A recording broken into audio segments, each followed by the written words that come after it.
to bring more upon this bring more light upon this. Now I invite Dr. Seema Girijalal. Now, Dr. Seema Girijalal, ma'am, can you hear me? Yeah, I can hear. Thank you so much, Smriti, and thank you, Shilpa, and everyone here for having me here. I am not going to be going through the specific points because that is very comprehensive. So I thought I'll just share little insights of whatever I have worked with the law and families of children with autism spectrum, to be specific. That has been my research and my work. And through the course of learning and understanding, unlearning, predominantly unlearning, because I come from as a trained psychologist where I was very heavily trained on a medical model to diagnose and assess and categorize, to unlearning all that, to work with community based rehabilitation, and then finally reaching a dead end there and having to move to research and file public interest litigations both in the High Court of Kerala and now in the Supreme Court of India. And it's in the Supreme Court, it's still ongoing. So I think I would take from where Shampa was mentioning, uh, including the RPD, all of it is still focusing on anybody who needs help will now have to first prove that I am disabled and you need a certificate. Only then they can even access the law as to access these facilities and even welfare schemes. So first is, if even for a child, so imagine a child with invisible disabilities like autism spectrum or dyslexia or any other. It is through the schooling system. So I'm specifically talking about children and how the therapeutic center, which is the first 18 years, is where we so much insist on early intervention, therapy, or early diagnosis and things. And I've gone through what happens, worked with schooling systems, therapy centers. So the whole definition of therapy itself is about fixing a defect or correcting something. But that definition, if we can use our current understanding, that this is basically we're talking about improving quality of lives. Quality of life, not just about the child, but the entire family. So, but when the law mandates a certificate, and how do you arrive at this? By the time you navigate the system, I think it is so difficult to navigate in preschool. A child who's running around, if the child has to access some kind of support system, even within a schooling system, forget community or the laws, even there, the school is asking for a certificate and a diagnostic report from a professional. And imagine getting that label when you are 2 years, 3 years. And then we also say that these are permanent condition. And then it's a battle of proving that my child is capable. I'm speaking specifically of the families where they are not supported. Most of the mothers do not know how to work with their children. Therapy happens in a very disjoint manner where the families are kept away, the child is in a separate room with the speech therapist or physio or whoever other professionals. And these professionals have no idea what is happening with the child at home. It is so disjoint how we work. Not only is the disconnection between the therapy setups, which is some in schools, some in private therapy centers, some in hospitals, some in rehabilitation or special schools, and then there is the home. None of these are working in a coordinated manner. That is one of the huge issues, and I am hoping there is some law to say that it is mandatory that there is a holistic transdisciplinary approach, not interdisciplinary, where each one learns from each other with the primary focus of everyone is there is a home.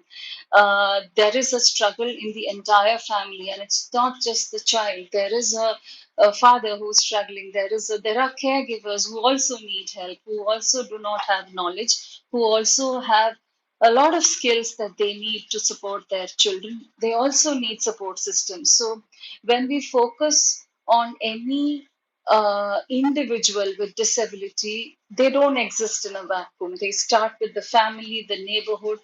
But if our services are not all inclusive, including how professionals are being taught, I was not taught Of course, I don't know about the syllabus now, but when I learned, I was not taught. I was just taught to diagnose. I was learned by giving checklists and giving labels and fixing. So it took so many years for me to unlearn that, becoming a mother myself, working with my own child, and that is when you unlearn everything. So it has to be a comprehensive, coordinated effort between the health department from the time a woman is pregnant, having the time through the education where there is training for preschool teachers, and it's not to find faults, but to not to fix or label children, but to understand there is somebody who is needing of help and support. So why should there be a diagnosis prior to intervention if we all work together, and then this whole impossible process of getting a disability certificate to gain the support systems. So the reason why we filed the public interest litigation here was, in the therapy centers there was abuse happening in the hands of professionals, and these are professionals who are registered with the RCI. It's not quacks. You know what I mean? These are trained professionals. So there was all sorts of abuse, ranging from financial, emotional, psychological, and sexual abuse, but none of the parents are part of the program, so they have no, there is a blind faith. And the litigation, which is specific in Kerala, brought about a law which, and we started in 2015. It took us 5 years to get the law in place in 2020 to say that the therapy centers need a regulation and please include the parents.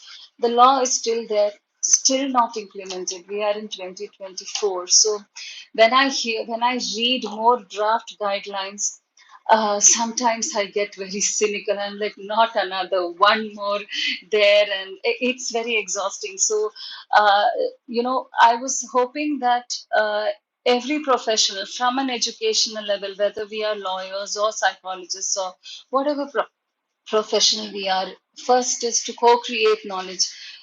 We don't have all the knowledge. Even if you have the label of autism, no two autistic children are the same, no two families are the same. So unless we have a protocol of where we learn from what is the situation there, of the entire context is so important. And if that comes in these systems, because when I was approaching our Recording in lawyers first, progress.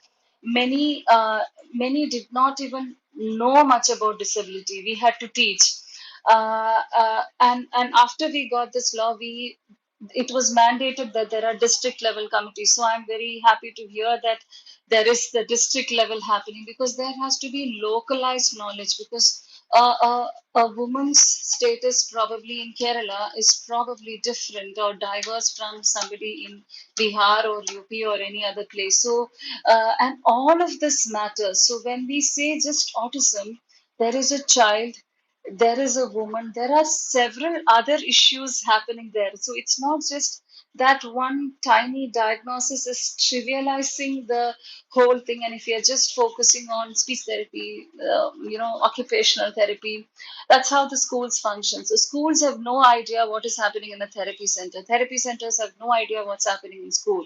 So the education ministry, the health ministry, social justice department, we all, I hope, so it brings everybody together with the aim of gaining knowledge from the family.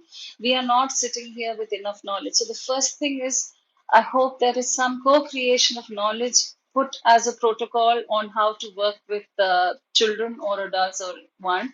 That's the one, co-creation. The second one would be focusing on the strengths. A diagnosis is always focusing on what the child cannot do. It's a list of things that the child cannot do.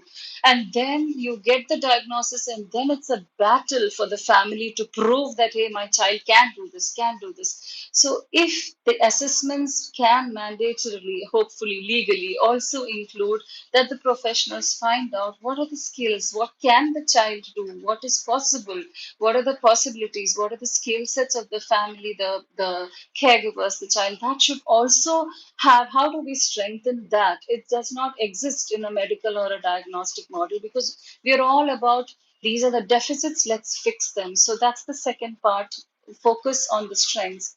And the last and the third one is how professionals can be mandated, hopefully by law, to facilitate collective support systems. So if I am a professional working in a therapy center of my own, it should be upon me that I coordinate the efforts with the other therapist in my same center. So if I'm a psychologist, I need to know what is the physiotherapist working with my child, what are their goals, what is the speech therapist working with this child, what is happening at home. It has to be the professional's responsibility to coordinate this, and whichever other ecosystem the child belongs to, if it's a regular mainstream school, it could be a special school, it could be a rehabilitation home, it could be an orphanage, or it could be home or wherever. So who's responsible for facilitating this? If it is the parent, then who is training the parent? Who is supporting the parent? So these are all questions still hanging, and our current PIL in the Supreme Court was only to make sure that the district level committees are in place, because they were the ones who were responsible for putting into practice the guidelines for the therapy center, which took us 5 years to get in place. And now it's taken us 4 years to get the Supreme Court to intervene and tell the Kerala government to implement that which took us 5 years. So this is where I get stuck in every place. And it's nice that there are more and more conversations and opportunities to talk about this. And I think this will be ongoing. So thank you so much for hearing me out. And so the three things is co-creation of knowledge, work on strengthening skills, and mandatorily we have to facilitate that collective support. That's upon the professional. Thank you so much. Thank you very much.